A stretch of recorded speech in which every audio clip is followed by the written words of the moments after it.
ایک واقعہ آپ کو سناتا ہوں جو ابن جوزی رحمۃ اللہ علیہ نے کتاب البر والصلہ میں لکھا ہے. اس سے آپ کو اندازہ ہوگا کہ اس خاندان کی قیمت کیا ہے، قدر کیا ہے، عظمت کیا ہے. جنت کی وراثت تو ملی ہوئی ہے. سیدہ شباب اہل الجنت الحسن والحسین. ہرات میں ایک سادات خاندان کے نوجوان فوت ہو گئے.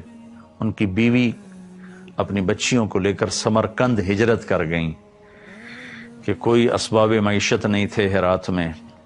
تو وہاں پتہ کیا کوئی سخی سردار ہو، تو پتہ چلا ایک مسلمان بڑا سخی سردار ہے اور ایک مجوسی آگ کا پجاری بڑا سخی سردار. تو مسلمان کے پاس گئی اور کہا کہ میں آل رسول سے ہوں، بیوہ ہوں، مسافر ہوں، میری بچیاں ہیں، مجھے ٹھکانہ چاہیے. اس نے کہا کوئی تیرے پاس سند دلیل؟ وہ کہنے لگے میں پردیسی کہاں سے لاؤں سند دلیل؟ وہ کہنے لگا یہاں تو ہر آدمی کہتا میں آل رسول ہوں.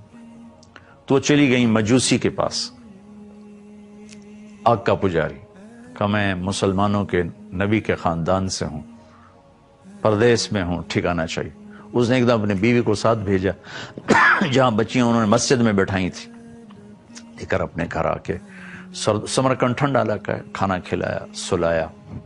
رات کو مسلمان سردار نے خواب دیکھا جنت میں خوبصورت عالیشان محل ہے سونے چاندی کا، دروازے پر اللہ کے نبی کھڑے ہیں. یہ پوچھتا یا رسول اللہ یہ محل کس کا ہے؟ تو آپ نے فرمایا یہ ایک ایمان والے کا ہے. تو انہوں نے عرض کی یا رسول اللہ میں بھی ایمان والا ہوں. تو آپ نے فرمایا اپنے ایمان پہ کوئی دلیل پیش کر. تو ایک دم گھبرا گئے. پھر آپ نے بڑے غصے سے فرمایا کہ میری بیٹی تیرے پاس چل کر آئی، تو اس سے دلیل مانگنے لگا، سند مانگنے لگا، دور ہو جا میری نظروں سے. اس کی آنکھ کھلی تو اس کی چیخ و پکار. وہ کہاں گئی وہ عورت، وہ بچیوں والی کہاں گئی؟ پتہ چلا کہ وہ تو لے گیا آگ کا پجاری.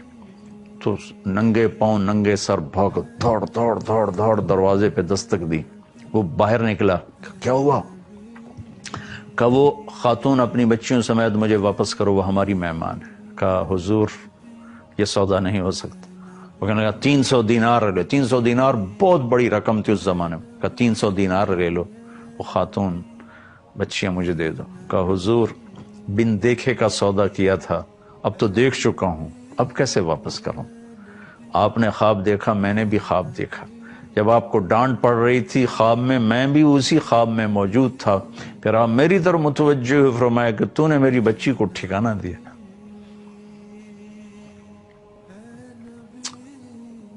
اللہ نے تیری اور تیرے سارے خاندان کی بخشش کر دی ہے.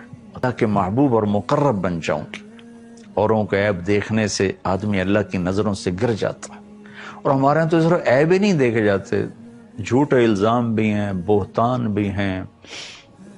عدالتوں میں چلے جاؤ اتنے جھوٹے کیس بنے ہوئے ہیں کہ اللہ تعالیٰ فرما رہے ہیں یہ آپ کی جنت کی بیوی ہیں، آپ ان سے رجوع فرمائیں.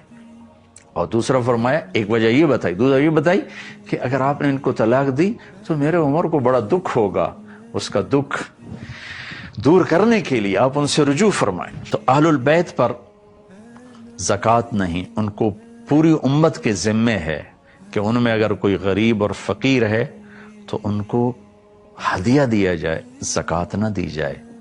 اللہ تعالیٰ نے یہ بہت عالی خاندان بنایا ہے.